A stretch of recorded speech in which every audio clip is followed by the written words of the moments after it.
short break. Well, short and sweet that is. We're back with game number 3 of Union Gaming versus paiN Gaming. Again, a whole lot of gaming here, and I'm being joined by AnneeDroid. And, well, for the third time, how are you doing today?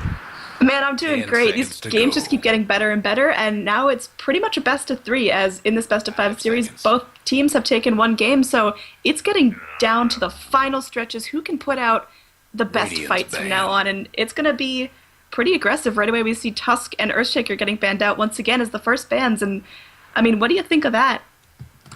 Well, again, I think this just follows the standard thing that we've been feeling this entire series. I mean, Tusk being banned out first, we talked about it last game.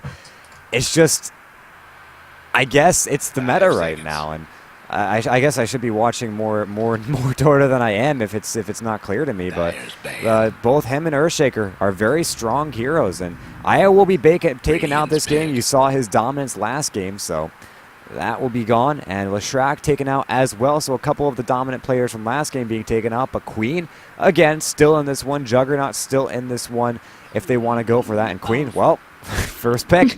Like you said, Queen of paiN is in such demand this patch. I really don't think Undying is getting all the love he deserves in this series, but perhaps it's not something either team's comfortable with, and clearly they know how to play, they know exactly what strategies they want, and they're getting them.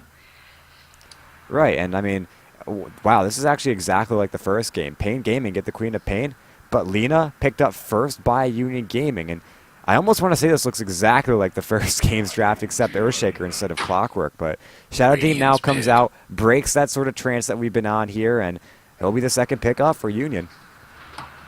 Yeah, I think this is, like you said, it's going to shape up.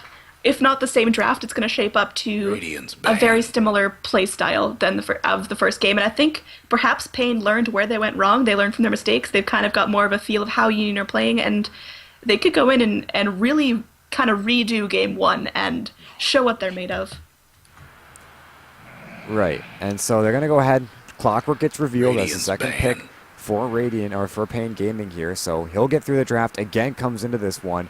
And he was very strong in the last game. I almost want to say that he was one of the reasons why they were able to sustain so long in that game. I kind of felt, you know, the Juggernaut was a great mid-game flexible pick, but I kind of felt like they needed something a little bit later of a carry to actually win that one. As Jug, I mean, he had too much punishment done to him. He didn't really have a lot of damage as the game progressed, and just felt underwhelming through it all.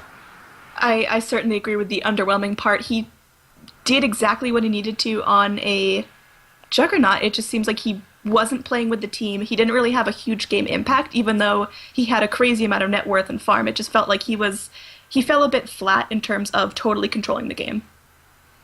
Right, and you mentioned that free farm. It was absolute free farm. He had the highest CS in the game for a huge chunk of it. There was nothing really contesting him except for the Darkseer for a short amount of time, which, I mean, that didn't really go through very well. And it really just, I struggled to find use in that pickup. Like, I think this game, if they want to run that similar style, they got to go for something a little bit harder. You know, something that gives them some punch in the late game, that can go up well against paiN Gaming's lineup. But the issue that they run into is the fact that most melee, tanky, hard late game cores will get kited by the Clockwork, and most ranges will get isolated by the Clockwork. And then you got a Queen of paiN who can make use of whatever the Clockwork does. It's just, Clockwork is an incredible hero for those late game carries. I totally agree. I almost want to see Union Gaming pick up a Spectre, and I know that sounds a little bit out of left field, but it functions similar to a Juggernaut, or how they've been playing the Juggernaut, in terms of giving him a ton of space, and then, you know, once the 40-minute mark hits, Spectre can start fighting with the team and doing a whole lot of damage. I don't know how strong she really is in this patch, but especially with the buff to Radiance, which is a pretty obvious choice to the Spectre, I think it could be really, really strong and might be really underestimated. Well, I only chuckle a little bit because Spectre is by far one of my favorite heroes. So oh, great. Definitely, I would love seeing the Spectre come into this game. The only issue is she doesn't exactly have a great lane, especially versus a Clockwork who can zone her out pretty effectively. And she struggles to find last hits versus him. But if they can run it, and if they can run it well, they can definitely run away with this game because, as you mentioned, the Radiance buff, that helps out a lot throughout the game, but also the fact that, I mean, she's everywhere at once. She can escape, she can initiate, she can turn fights, she can just straight up win initiated fights. Like, that's her thing, is that she doesn't lose late game. Unless you really get caught out of position or you really don't play it correctly, she just doesn't lose. So I would love to see a Spectre pick up here. Only thing I'm scared of is that maybe if they pick it up, their lanes would be a little weak. Yeah, and I mean, ooh, there's the Marana that I love so much. Anyway, I think Ben has, like you said, has been playing very aggressively, and that's not something you can do on a Spectre until you have the force to back it up. So Right.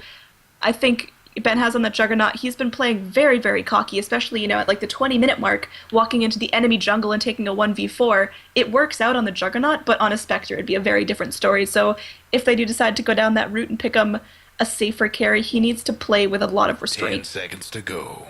A lot of restraint, yes, and just they need 5 to seconds. operate more on, as you said, like a more controlled environment. Like, they can't be, Reserve even though it time. has worked a little bit, and at least in the early games, they can't just be running in and doing their own thing and expecting good results to come out of it. They need to be controlled. They need to not get punished for some overly aggressive moves, and most of all, they need to not throw their carry in alone and have him die, and then wonder what happened to the team fight when you lose Dyer's it. pick.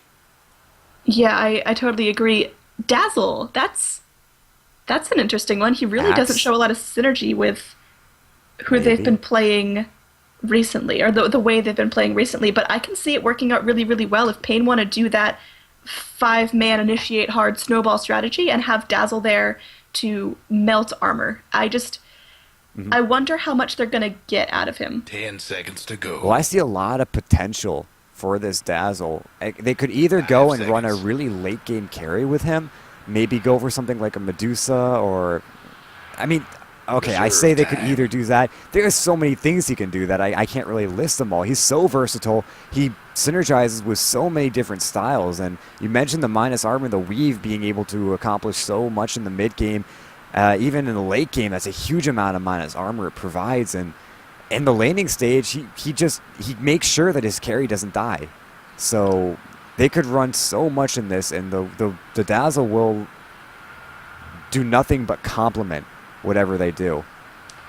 I agree, and I think he will complement whatever draft they have really well. I just don't know if it's worth having 5 heroes on their team and a complement versus having, or sorry, 4 heroes on their team and a complement versus having 5 real heroes. I don't know It how much they're depends. going to get out of the Dazzle. It depends on what the complement is. If the synergy is greater than having 5 heroes, then it's definitely worth it. But we'll have to see where this draft goes.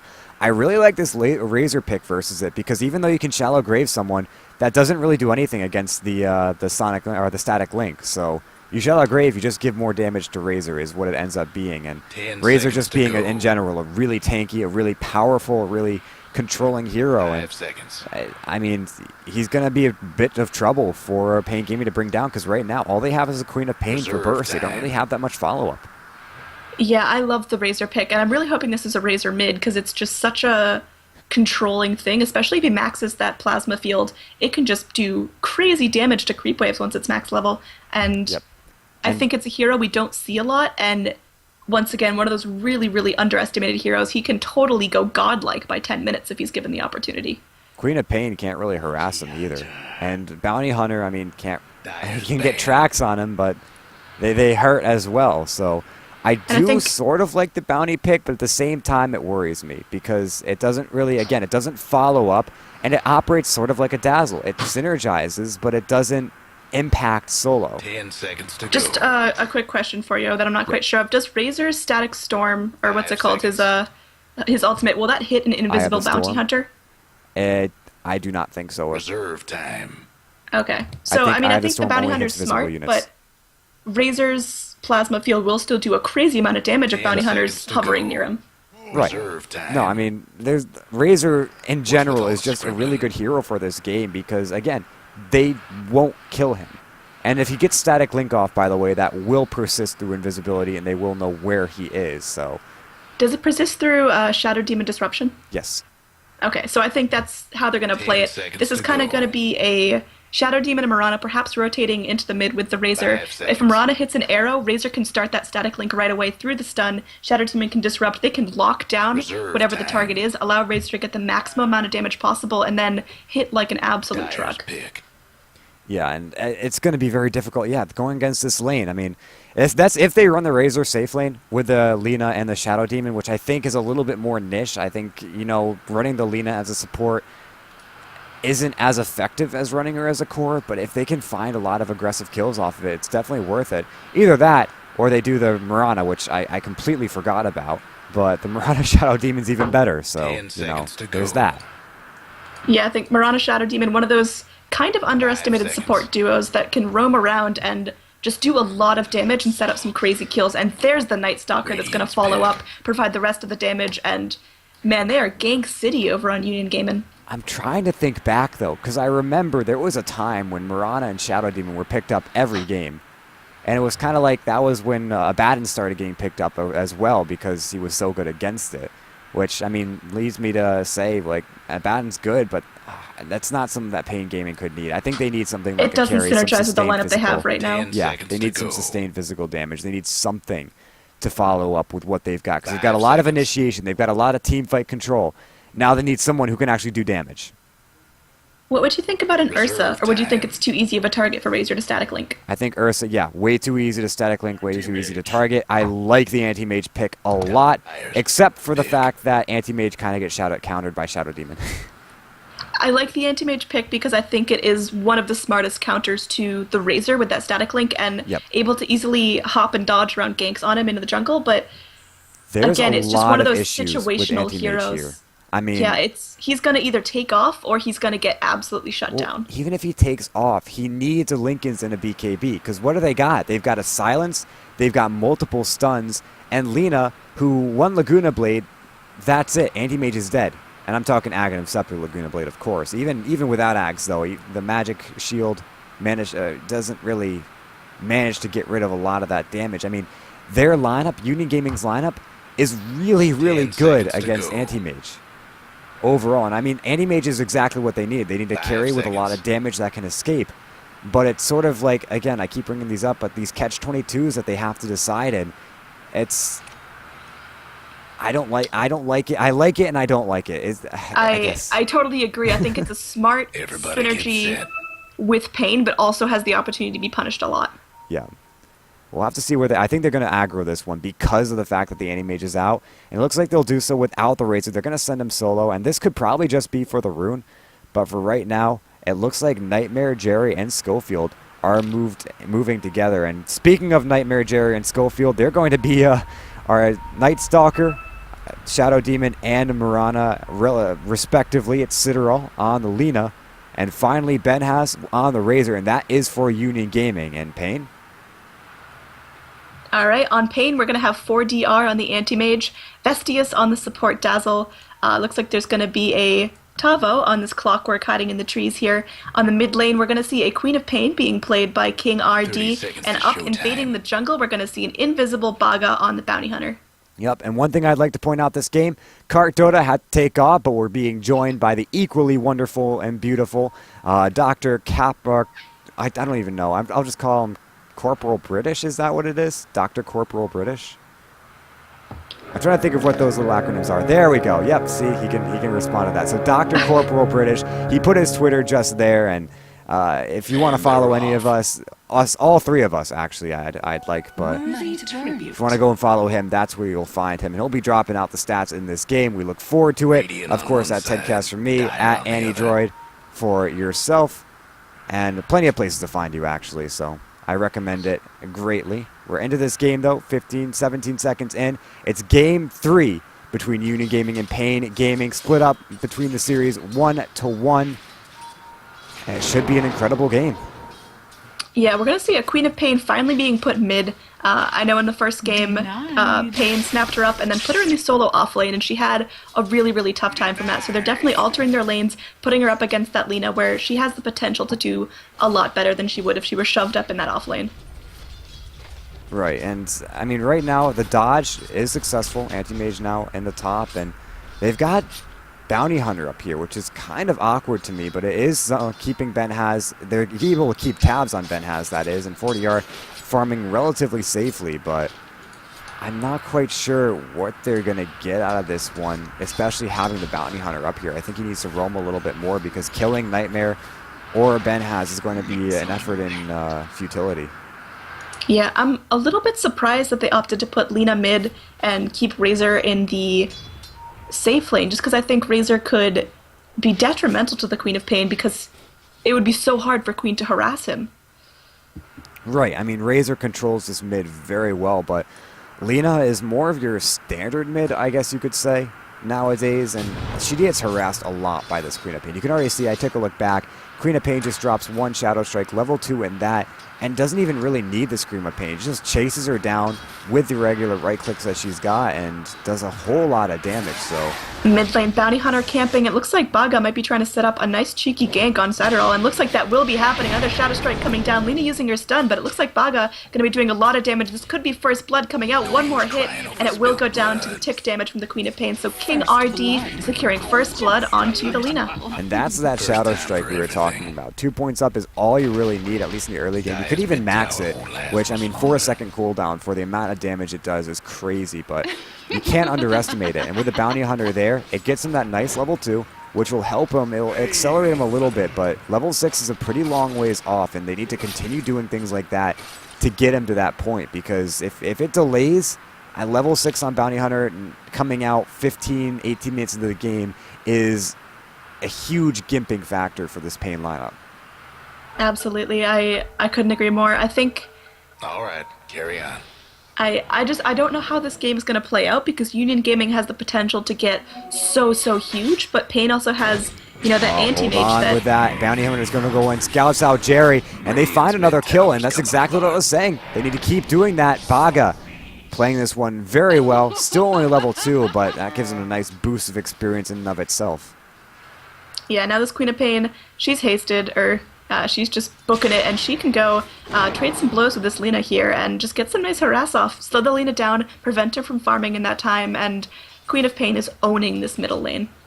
Owning, I guess, is an understatement. This is crazy good, and again, we just mentioned Queen of paiN can harass easily, can do everything she needs to do with such ease that, oh, hold on, 40R now is on Jerry. They can bring him down very quickly. Disruption on the wrong target, I feel, as that kill will go to 4DR. That's not who you want to give a kill right now in the lane.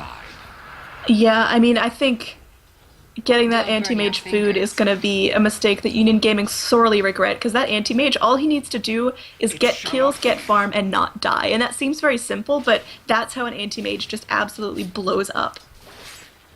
Right, and I mean, he's already doing pretty well. 17 last hits, I guess, is not anything groundbreaking, especially considering that Mirana is eclipsing him, but it still is worthwhile, especially if you can find a couple of kills, and maybe even finds more as Nightmare. They've got the slow from the Janata. That's doing amazing work, but he uses his blink to catch up behind him, not to block him off. And while it's happening, Mirana will find the clockwork in the bottom lane, so keeping up with the anti-mage. Mirana doesn't quite do as much with that farm in the early game as anti-mage does, but it's still a pretty good talking point about this game.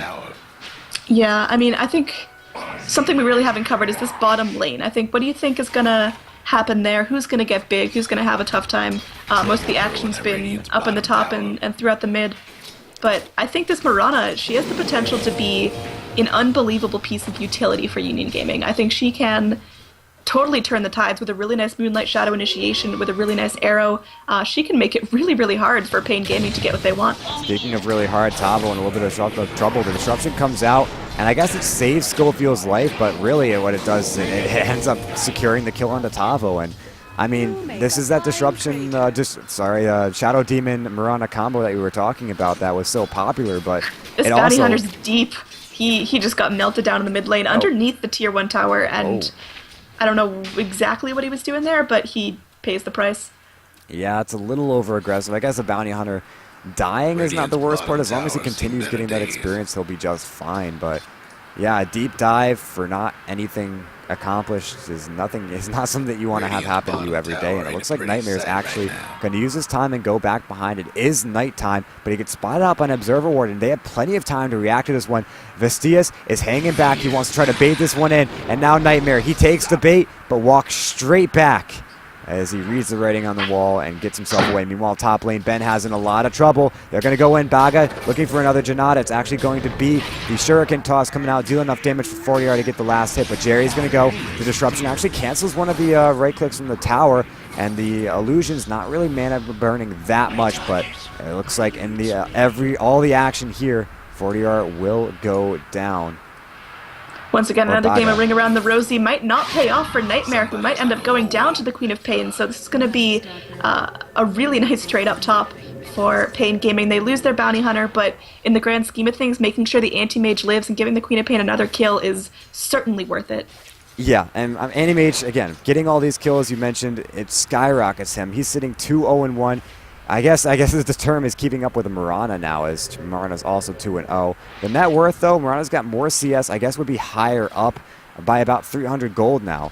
And that's a pretty good talking point here, but Anti-Mage, he goes to the mid lane. What's he really accomplishing with all of this? He's not really building quickly into that Battle Fury, if that's what he's going for this game. And I'd be surprised if it's not, but in the bottom lane, Mirana finding another kill, this time with Nightmare in the mix, and 5-5 right now. The bottom tier 1 will go down, and Schofield's actually hunting right now. He wants Vestias. He saw that deny. Not enough mana for the arrow, but he's going to power tread switch in. Gets the agility, waiting for that arrow, waiting to see if he can find a good line, but the creep wave comes in. Cancels the clarity, but that's about it. Nightmare comes in from the back lines. There's going to be a shallow grave. Can he accomplish anything with it? Maybe he can kill Schofield, but Schofield will leap away, pops himself into the midnight shadow, and that's about it. Meanwhile, top lane, 40R duking it out with Ben has, but that Moonlight Shadow keeping him very safe. Yeah, I mean, I think that was a little bit of a YOLO Mirana play there. She wanted the kill. She didn't have the exact skills she needed to set it up, and just kind of committed a lot of time, a lot of effort. She used up her clarity. I feel like it was a little bit in waste, and then she ended up having to leap away from the initiation. So she's playing a little bit risky here, and now it looks like she might get punished for it, as there's a clockwork. I'm not sure that was the smartest idea, though. They should have popped just all their bursts on her at once, because that would have gotten a kill if they got it. So King RG's actually into this one. She doesn't have leap. A Sonic Wave comes out, but no mana for Scream of paiN. That's a wasted ult here. Schofield might still be in a little bit of trouble, though. They pop down with the Light Strike Array, but Schofield is out scot-free off that one. And a couple of missed opportunities there, and it feels like they don't have as much to bring down this Mirana. This could be a problem this game if the Mirana gets out of hand. Yeah, is she too slippery? I feel like the slippery hero here was going to be the Bounty Hunter, but I mean, if they buy sentries, he's fine on lockdown. But the Mirana with the leap, with the arrow stun, with the Moonlight Shadow, she has a lot of opportunities to get out of fights that aren't going her way, so she can play a little bit crazier than you usually see Mirana play. Right, and until they have that hook, I mean, that leap is a free ticket out. So the hook will be coming out soon, though. He's got about 2 more creeps, 1 more creep actually, before he gets that one. And top lane actually looks like it might be where the next point of action starts. Janata will slow Ben has, but I'm not sure the 2 of them can kill it. That's why they rotate in the Queen of paiN. 40R will blink himself up at least pretty soon. It's actually going to be King RD that blinks first, and they're still not able to bring anyone down. Even with the Orb of Venom and the Janata Strike, the slow wasn't enough to give enough time for King RD and 40R to catch up, and a missed kill and a wasted rotation. Yeah, but just in terms of rotations, this Bounty Hunter has been all around the map. Props to him for just being everywhere where a gank needs to happen, and I don't think he's spent any time just, being lazy, sitting in lane for XP, and he's doing a lot now. That combo you were talking about, the disruption into the static link secures a little bit of damage. The illusions aren't able to pull enough mana off of the Anti-Mage to keep him from blinking, though, so he'll get himself away, but loses quite a bit of damage in the process, and even a small chunk of his own mana for it. Yeah, I mean, I think it's... Oh, hold on, regen. It's not bad, it goes but away it's of Queen of not paiN. The TP out from Schofield gets canceled by the hook, and they'll bring down the Mirana finally. And this game tries to deny the neutrals, but the neutrals were already aggroed onto the clockwork, so no such luck, says the Middleton can, as, well, finally Mirana does take that fall. Yep, I think But then again, a kill on the Mirana really isn't detrimental. Mirana can come in, TP back to lane, and almost nothing's changed. Well, it's nice they finally have the kill on her. It's not like killing an anti-mage where he's set so far back. Right, and I mean, she still has the highest net worth in the map, so you're absolutely right in that, but it does give AnneeMage a little bit time to catch up, and you can't really discount that because that Battle Fury is going to be absolutely pivotal for him in this fight, or in this game. 11 minutes, and he's only got the Ring of Health, not even the Perseverance, so he's still a very long ways off of it, despite having a halfway decent lane. 2 kills, 43 last hits is nothing bad at 11 minutes, but it doesn't equate to that Battle Fury, which he desperately needs. I couldn't agree more. I think Anti-Mage really needs to focus on sitting in one place and getting safe farm. I think he might be a little too greedy in terms of wanting to rotate in for kills, but he's not at a point where he can fight yet. Right, he won't be at a point where he can fight till he gets that Battle Fury, till he gets that Blaz and maybe a Manta Style, but Jerry in a little bit of trouble, will go down the top lane. Ben has only gets a short static link off, but it still is able to steal 28 damage through it. But they're not really afraid of that one just yet. Meanwhile, Queen of Pain in the mid lane finds Citadel. Nightmare's looking for some vengeance, though. That Shallow Grave wearing off. Another blink in 1 second. Jukes the right way, and will be looking for a TP right quick. Gets himself out. Nightmare, though, is not going to stop the running there. He's going to go up towards the top lane, maybe looking to find either a wayward Bounty Hunter, as they do have that Sentry Ward, but Bounty realizes it. Actually, does he back off soon enough? He's actually going to run headlong into Nightmare, but the Sentry wearing out. There is a Dust, though, and Baga's in a lot of trouble here. Nightmare going to continue to chase onto him. He's level 5, which means this isn't the worst thing in the world, but a Disruption will lock him in place. They could have given the kill to the Razor there, but decided against it, so Baga will go down. Nightmare the one to send him to the grave, and that'll be it for that. I mean, well, I think that's a really important kill. They wasted a Dust and a Sentry Ward on tracking him down, so they put in a lot of resources to get the bounty down. I certainly think it was worth it, but it wasn't a completely free kill.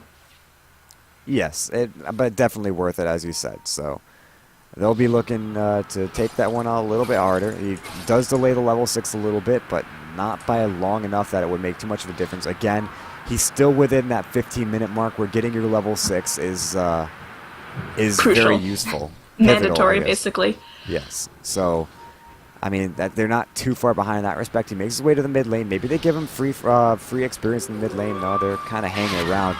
They see that they're finding Nightmare in the jungle, though. Nightmare will go for the silence, or at least the bit of miss chance out onto 40 yard, but they've locked Nightmare in.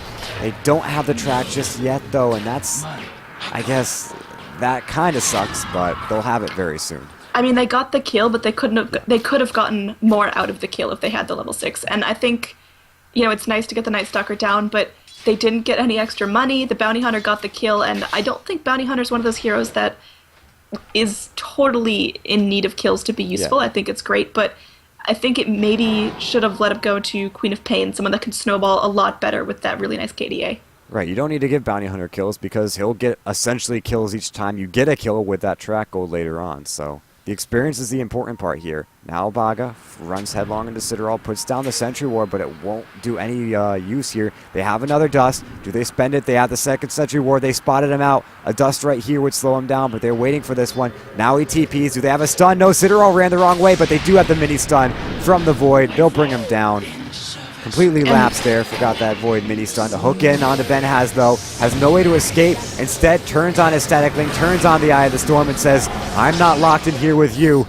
You're locked in here with me. And he'll bring him down right quick. 2-0 for that sort of quote-unquote fight here. And now with the Moonlight Shadow setting up the kill on Vestius. They used Laguna for that one, but it's mostly to say we do not want you shallow graving out of this one and delaying your death much further. I agree totally, and I think, that Bounty Hunter kill was so detrimental just because it sets back his level 6 so much. He was so close to it and then got killed, lost all that time being dead, being out of lane, and so he's getting to that point where, he didn't have his level 6 for a long time, still doesn't have it, and it's about to be 15 minutes, and that just feels like it's really, really slow progression. Right, and speaking of 15 minutes and slow progression, 40R, no Perseverance, still only the Ring of Health and the Claymore. I guess by and large he's more than halfway there, but 15 minutes you kind of want to have it by now. So, the Battle Fury taking a little bit of time to come out, but once it gets out, do they have the ability to create enough space for him to use it? I mean, you see that Nightmare is constantly in his jungle. What will they do with the bounty when the Battle Fury is finally done? I mean, I think they just gotta keep letting Anti-Mage farm. I hope he doesn't think he's going to be completed once he gets that Battle Fury, because he still needs more items. He still needs, whether he needs that Manta or... kind of awkward on Schofield. He's looking for the leap. A couple more hits. I mean, 40 mana is all it's going to take, but they've got the track, and everyone gets a good amount of gold from that one. Mana Void, a little awkwardly used. He was looking for the kill, but didn't actually get it. That ends up going to Dazzle, but the first kill, that ends up doing a huge amount. And remember, that was a track kill again, so... with that broadsword now, looking a lot better than he was a minute ago, but still kind of late on the Battle Fury. Night Stalker's going to go ahead and grab a DD, so that guy's going to hit pretty hard now, 170-ish, so he can go farm pretty aggressively. Looks like he's going to go rotate in on this mid lane, and that could be something pretty yucky, as the Shallow Grave's going to be done on Baga pretty soon. It looks like that might be Night Stalker's target. Negative Urn will do the job, and Shadow Demon gets the kill from that due to the Urn charge. If the track came out, though, so he did what he needed to do. Unfortunately, they weren't able to do anything with it, but yeah, I mean, it's a 1-for-1 in the mid lane. I definitely would say that a tracked Lina for a Bounty Hunter is worth it. So, I mean, despite Nightmare getting a nice counter initiation there, they are looking all right for that fight. And 40R in the meantime still farming, and he's pretty much got that Battle Fury now, about 200 gold away. But hold on, can Nightmare slow this one down, or will he end up feeding it away? The arrow comes through, it will not connect, but it's pretty damn close. And now King RD looking for the counter initiation. Nighttime ends, so Nightmare can't exactly run away from this one, but he's so far away already that it doesn't really make that much of a difference. We're going to see Citadel go ahead and TP back to the mid with the Shadow Demon buddy and the Razors. Looks like there might be some very aggressive push coming out on this tier 1. They want the tower down. They want this advantage in the mid lane, and I don't know how much they have to commit to get it. Schofield blinks onto or leaps in the bottom lane, but the blink will chase him. Another Mana Void coming out at a full mana on Schofield. That was kind of an awkward... okay, another awkward Mana Void at the very least, but... yeah, I think that was a panic, hit R and see what damage it does, and yeah. I don't know if he quite had the time to check how much mana there was before. It looks like Razor going in very, very deep, trying to use the static link on the Queen of Pain, but it might just be enough to secure the tower, and that's exactly what they wanted out of it. They forced the Queen of Pain down, they got the first mid tower of the game, and UG are in a pretty good position now. Yep, and yeah, so according to our little stats man, that was a complete 0 damage Mana Void, which... just about to point that one out, yeah. That's actually feels pretty bad, hilarious. man. It feels bad. Yep, there is a nice stack, or a couple nice stacks, actually, in the Dire jungle. If AnneeDroid Nightmare was able to tracked pick will those. go down. Oh, That's yep. a track kill. 40R will get that one. He's actually got a killing spree, so I guess, 3 kills. Hasn't died yet this game, but with that track kill, gets him his Band of Elven Skin, getting him close to that Yasha, but that Manta style is incredibly important this game now, and with those track kills coming out, getting back and going to farm the jungle now, he's looking all right considering the start, but it's still 18 minutes 50 seconds. That's when you want a Battle Fury and a Vlad to be completed, not just one or the other. Yeah, I agree. There's going to be a smoke out on the Dire team, and it looks like they might be trying to rotate in towards the Radiant jungle, but I think they've already wasted a good amount of time, and I don't know how deep they want to go for this. They'd have to go all the way under the tier 2 just to secure a kill, and are they going to put in that resource? And I don't know. It's worth it to get the Anti-Mage down, but it just seems like they're going to be dawdling a little bit. Yep, a preemptive Eye of the Storm out for Benhaz in the top lane, as he doesn't want to get hooked, doesn't want to go down here.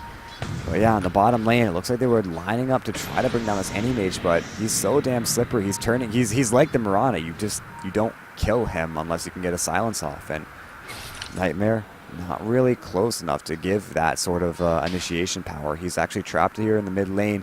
They may try to make a go on him. There's a smoke up from King RD and co.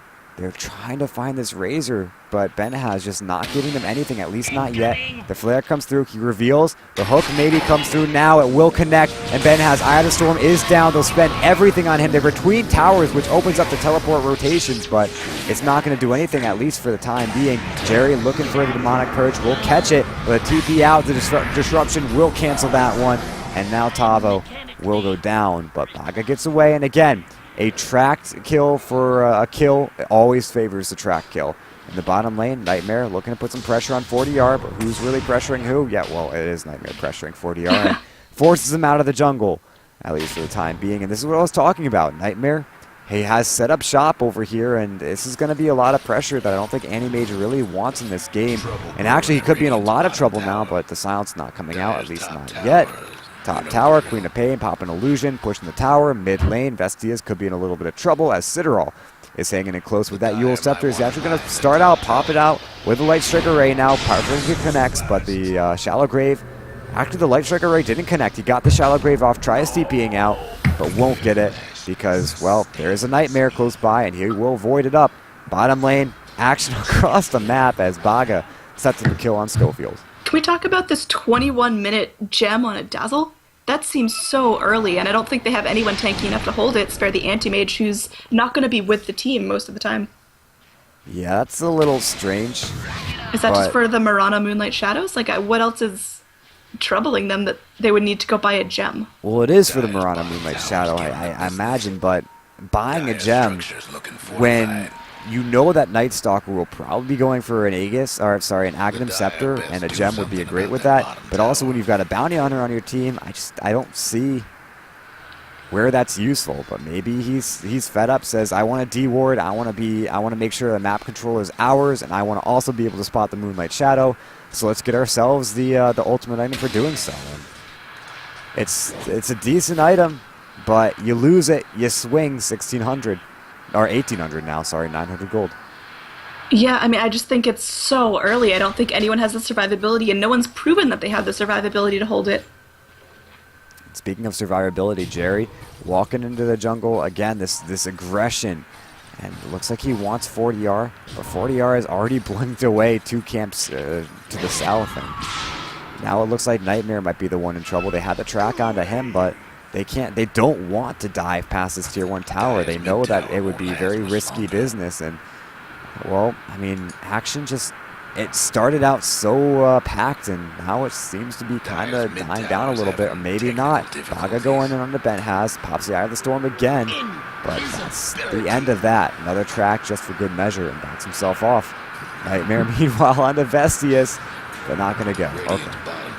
Oh, wait, Mid lane, no. there could be a skirmish breaking out as a Sonic Wave's going to go ahead and finish off Jerry on the Shadow Demon, and now there's going to be a full 5-on-5 fight, as we are going to see the tracked up Razor running very, very deep onto this anti-mage, trying to get whatever he can, static link onto the Dazzle, but that Dazzle is booking it out of here.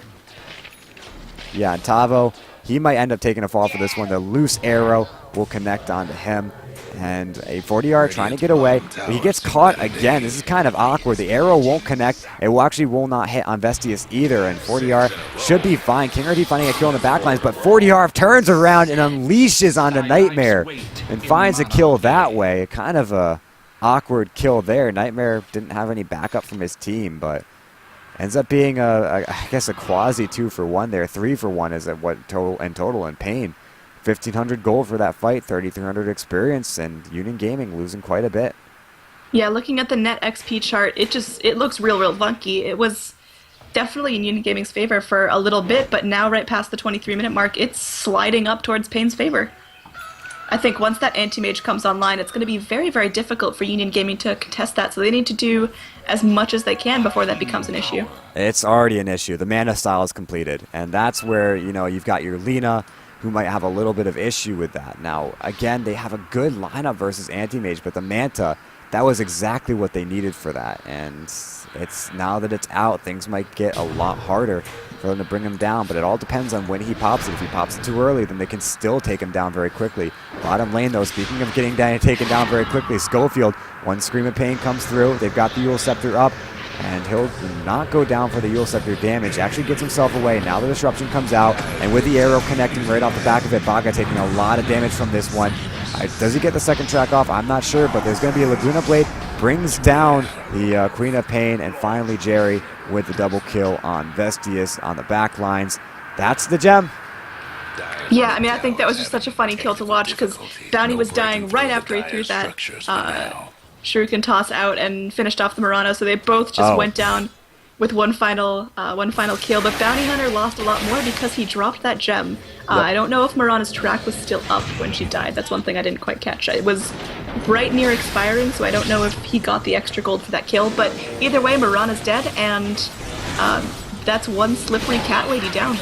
Yep, and Tavo taking a lot of damage. Will end up going down, but there's 40R with the Mana Void, and will make quick work of the Lightning Revenant there. Razor being taken away from the battlefield. And 19 to 17, 25 and a half minutes. And, you know, after this AnneeMage gets this mana style, I'm hard-pressed to say that Union Gaming, they might be struggling for the next couple of minutes. They still have a good shot at this game, but AnneeMage is quickly becoming a huge problem for them. Now he's going to go straight into a Heart of Teresk.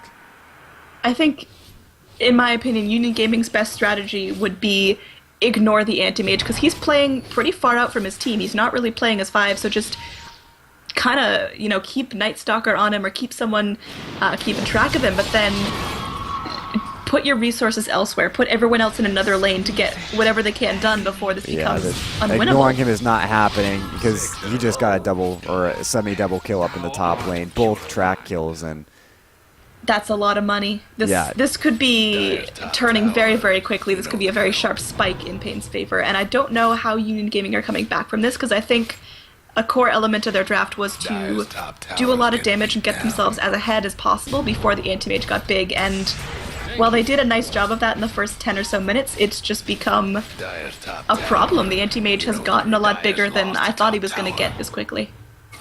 Yeah, no, I mean, it accelerates with that Battle Fury. We talked about it. The Battle Fury coming out, that'd be the major point. But the biggest thing here is that he's done so well since getting that Battle Fury. He's gotten up to that 10 CS a minute, or very close to that 10 CS a minute. And now, I mean, it becomes so hard to lock him down with that Manta style, as mentioned. benhaz will find himself a BKB. That's a very nice thing to have, especially against the anti-mage. But, I mean, what's it going to do now? Because you've got all that sort of damage coming through. Their follow-up is a little bit lacking. benhaz sitting through with all the lightning damage stolen with the static link. Tavo in a lot of trouble. One last fire through will bring him down. And paiN, just like that, take a really bad fight and end up losing a lot there. Baga could actually die as well. This is a very disastrous fight if he does, and it's a 3-0 is what it ends up being. Union Gaming throwing a good, only about 1,000 gold. Oh wait, no, that doesn't catch all the kills. Never mind. I can't speak for what just happened because the team fight recap is letting me down, but a huge amount of golden experience now going the way of Union Gaming for that one. And we can take a look at the graphs for it, and yeah, it's sizable. Not back to equilibrium, but sizable. Yeah, I mean, I think this is one of those games where it's going to turn into anti-mage +4. I think it's going to be anti-mage needs to go in to initiate the kills, and Mirana will help with that, Queen of paiN can help with that, putting out a little bit of damage, but on the side of Union Gaming, it's more about splitting the wealth equally, whereas paiN Gaming's strategy just has to be throw out some tracks and get anti-mage kills. Well, remember, that's what their draft accomplished. They picked up the Bounty Hunter, they picked up the Dazzle. We talked about them being two complementary heroes that synergize rather than impact. And, well, with the Anti-Mage, that's exactly what they want. The 4P1, the keep Anti-Mage alive, but also give him all the tools he needs to just become a monster and snowball out of control. And that's exactly how this game's been going. But AnneeMage is now in a pretty bad spot. They've got the silence on him. He does not have his Manta style. He popped it a little early, and he'll just go down. Even with that heart, he becomes food for the Laguna Blade. And that's an unstoppable streak to the Mirana, and that's a nice chunk of gold. She can start working on whatever fancy item she wants. She decided to go Manta style first, which is unorthodox, but I think it fits this game pretty well. Do you think she would go into a Desolator? Well, Manta style, I wouldn't say that's unorthodox. I'd say the Desolator is a good logical follow-up from that one. But anything from a Desolator to Mjolnir, those are both very common items from her. I think even a Diffusal Blade would work out very well for her if she wanted to go for it. So, guess what's happening to I mean, all sorts of items that are open to her. Mirana's a very flexible core like that. And, gave up a I mean, if she goes Diffusal, she'll become an anti-mage in and of herself. But, I mean, in terms of her net worth, she's being eclipsed so hard by this anti-mage now, pretty much doubled up by the anti-mage just because of how fast he's snowballed since. Yeah, I think it's gonna keep accelerating because he's not gonna stop getting more golds, but I think he really needs to watch himself. He could very easily feed a lot back if Union Gaming are going to put their resources onto him and get him down a couple more times. I think he Radiant's needs top to tower's hurt. play a little more cautiously than he has been. Perhaps farm his own jungle before the enemies. Cautiously, yes, but I think he wasn't quite realizing just how badly they could shut him down like that. I mean, I talked about it when he picked up the Manta style. He has to hold on to it for that silence. If he ever pops it without the need to pop it, he runs the risk of getting silence like that, and that's a big issue for him. So the only other thing I could see being useful would be go for a BKB right now. And I mean, he's got an item coming out to him. What's it going to be? It's actually a Javelin, so he's going for the MKB, or the Basher, sorry, the Basher. I don't know why I thought MKB first, but the Basher is going to be pretty huge for him here. I think if he blinks in, lands a couple bashes, anyone can be dead. There's really no one on Union Gaming that has the tank ability to get through that. Perhaps if Razor ends up going some crazy heart build, but I think that's a smart pickup just because they need to make Anti-Mage their damage dealer. The Queen of paiN, she's going a little bit more utility. She does have that Aghanim Scepter, but she's not going to be building ultra core. Illusion. Yeah, and I mean, the Ags is great, but the Ags on the Queen of paiN is not as much as the Ags on Lina. Of course, the cooldown's great, but the damage for Lina against the Anti-Mage is so much better than what Queen of paiN offers versus Union Gaming's lineup. And, I mean, with that extra Orga Club, a BKB would be very useful on her. But this is going to be paiN Gaming. They are all up top. They've smoked behind the Anti-Mage to try to bait him out, but they're not revealed on the map, which means this is a pretty obvious bait. And instead of going after it, Union Gaming are going to go towards the mid lane. They've smoked up themselves, and they're going to do a bait of their own, but it looks like paiN might actually fall for it. Or there's falling for it, and then there's knowing that even if it was a bait, you could just take it and win with it. I mean, both smokes, really nothing got accomplished. Now Union Gaming are going to be pushing into the tier 2, but I don't know. It looks like Anti-Mage is going to be pushing the tier 3s. He doesn't even care, and there's going to be a TP in from the Shadow Demon. What's Shadow Demon going to do aside from disrupt him for a couple of seconds? Well, that's exactly it. His mana style's down is the big thing. Oh, no, it's not. He just had an illusion rune or something like that. Whatever the case is, he's just turning around and fighting.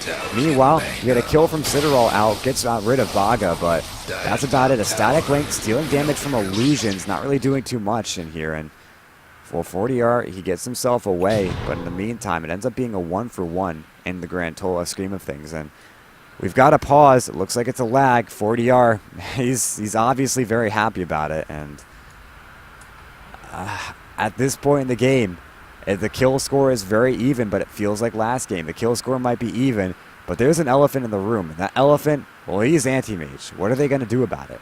Yeah, I mean, it feels like the kill score is even, but Anti-Mage is so much of paiN Gaming's kill score that, like, if he keeps accelerating, keeps getting big and big and big, Union Gaming can't shut him down. They have to invest all their resources on him, and that leaves the other 4 heroes to do their own damage. I think, well, it looks like a pretty even game just based on kill score. It is far from, and I think the XP chart and the gold chart are a little bit misleading because they look close as well, but I think that's not taking into account how ginormously gross Anti-Mage gets into the late game. Ginormously gross. I like that. So, I mean, Anti-Mage, we talk about late game and Anti-Mage, and we constantly say how, oh, well, Anti-Mage, he's gets really fat really quickly and doesn't exactly scale that well into the late game, but that's a very situational statement. I think Anti-Mage here does actually do very well in the late game because of the fact that Union Gaming haven't set themselves up with someone that Anti-Mage struggles versus. Again, we would have liked to see something like a Spectre or okay, I bring up Spectre, but anyone really that could have looked at Anti-Mage, squared him down dead in the face and said, I'll man fight you and I'll win. So, I mean, would you think like a Shadow Fiend or what, a Troll? Struggles a little bit because Shadow I don't know Fiend, who else could put out that much damage and have the lockdown to keep him in place. well, it's not that much. Like, there are a lot of carries that I can think of that outdo an Anti-Mage. I mean, of course, I brought up the Spectre, but the Morphling outdoes an Anti-Mage. We have Luna's outdo Anti-Mage. I mean, name a hard carry, and for the most part, they will outdo an Anti-Mage in the late game, and that is exactly what Anti-Mage ends up struggling against. And if they had gone for a hard late game carry, then perhaps they wouldn't even be close to paiN Gaming. Perhaps they'd be so far behind that it wouldn't matter. But The point being here that a Mirana is not going to carry against an anti-mage. A Razor's not going to carry against an anti-mage. And they've kind of put themselves in this hole now that they can still win mid-game team fights, but it gets harder and harder and harder. I mean, yeah, I think, like what you said, it's going to get harder and harder and harder, but I don't think it's out of the realm of possibilities, but the items are going to be very key. Whereas, you know, paiN's items aren't going to make that much of a difference, spare the anti-mage and the bounty hunter, but Union Gaming need to pick up items that are very smart counters to paiN Gaming's abilities. Oh no, they've stopped the TP from 40R. He'll blink himself away. Where is he TPing to? I guess he was just TPing the farm.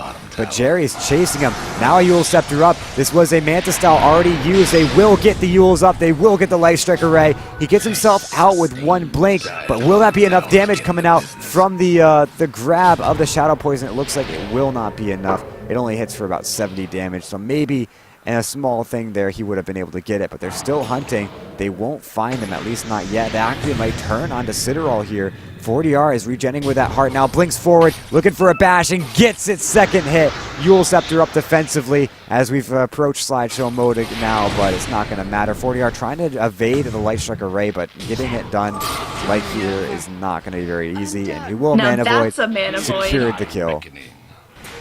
That kind of went really awkward really quickly, as it looks like King RD looking for a kill, but Schofield is in under the guise of Moonlight Shadow.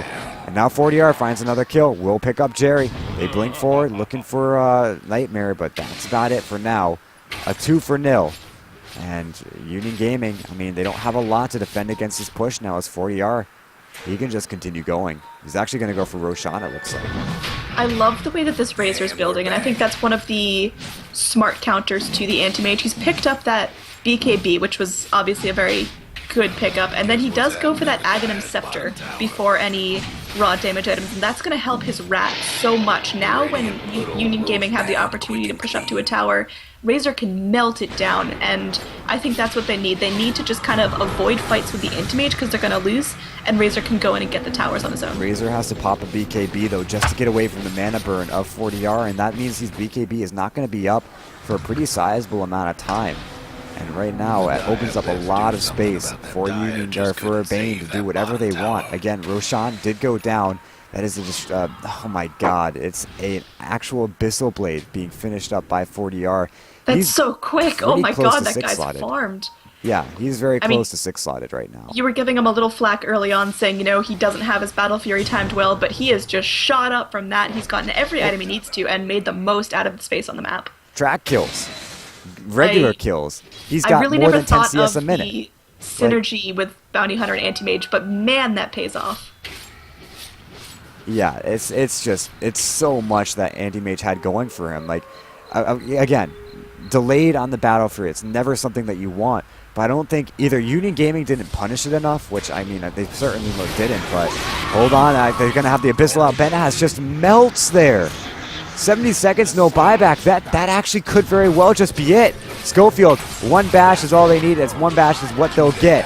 And now they'll hook in. Jerry goes down. And I think that's it.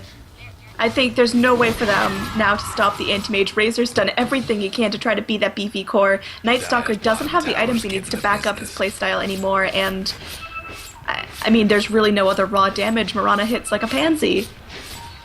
Yeah, man. 40R, he's just tanking the tower. He's got the heart. He doesn't care. He's too big to stop now, and I think this could be GG very soon, because even if they manage to defend the high ground here, it's 5 more minutes and then another big fight. Anti-Mage still has the Aegis. I don't see them stopping him. Maybe they can stop the other 4, but that Anti-Mage is just too big. Yep, vile magic shall never prevail. And he's proving that. He's living proof of it. They've got the glyph ready to go. They're going to TP in. This is kind of be like their last hurrah here. As Citadel goes in with the BKB, he's trying to go in and find a kill. Throws out the Laguna Blade, but doesn't accomplish anything. Now a defensive fuels up, but he's essentially food now for 40R, who's now getting disrupted. But that doesn't do anything. 40R blinks forward. It's actually going to be Baga that gets the kill onto Jerry. Benaz might be in a little bit of trouble, though. They've got the Moonlight Shadow, but 40R is going to continue to chase on him. The static link, he doesn't blink out of it. takes a little bit of damage, but not enough to say that it's worth it. And now Nightmare, well, look at that Mana Void dealing a good substantial amount of damage. Doesn't kill anyone. 40R is actually taking a lot from this, but he has Aegis. Doesn't get spent, though, as he will bring down paiN in the meantime. And another long death timer here. Does have buyback this time. But 40R has the Aegis of Mortality, not even spent yet. Will go after this tier 3 top. Make quick work of the racks. A buyback from Razor, but it will not save his melee racks. It most surely will go down. No! 40R backs up. 40R needs to play this safe because, yeah, he has the Aegis, but if he goes down here, that's just such a huge loss. And then he comes back, and there is a lot of lockdown on the side of Union Gaming if they have time to set up for it. Big question is, does he turn on this one? Schofield now, they push a little bit too far. In comes support, and Baga, he's in. Schofield will go down. Track kill. paiN being chased. They've got all the armor they need. The track is now on him. If this is a dieback, this is totally over because the Ring Razor around was the their rosy. last hope. Nightmare and goes down. paiN trying to run, but yep, you said it. It's over. What a server is the call from Nightmare. I think right now it's just a formality. 40R blinks forward, finds Jerry. Meanwhile, we take a look back at what's happening. paiN still on the run, so we'll... Oh, he's dropping all his items. Okay. This is it. This is just goofing around before the final call. Joke of a game from Anti-Mage. Maybe a bit of a salty play there, but it is going to be GG, and paiN Gaming are going to go ahead and take their second game in this best of 5. So the score is going to be paiN Gaming 2, Union Gaming 1. So we're going to go into a game 4 here, and it is still possible for Union Gaming to come out of this. paiN Gaming need one more win to secure the series and to secure the title of the Sudamerican Master 2 champion. Possible, but certainly pressured hard as now They're going to have paiN. to play clean for 2 full games. And I don't know if Union Gaming have that in them because paiN have, they had a slow start, but they have come back with a vengeance. Right, and now we're at match point. As you said, paiN Gaming only need one more to win the prize pot of, I think it's 1,500, which, I mean, for a tournament like this is a pretty sizable amount. They've also got plenty of rares riding on this game as well. So paiN Gaming, well, can they take it in 4 games, or will Union push it to a 5? You'll have to stick around to find out. I'm Chicago Ted at TedCast on Twitter. Joining me is AnneeDroid at AnneeDroid on Twitter, and I believe also a YouTube and something else here. YouTube is AnnieCasts, and then my Twitch and Twitter are AnneeDroid with 2 E's, AnneeDroid.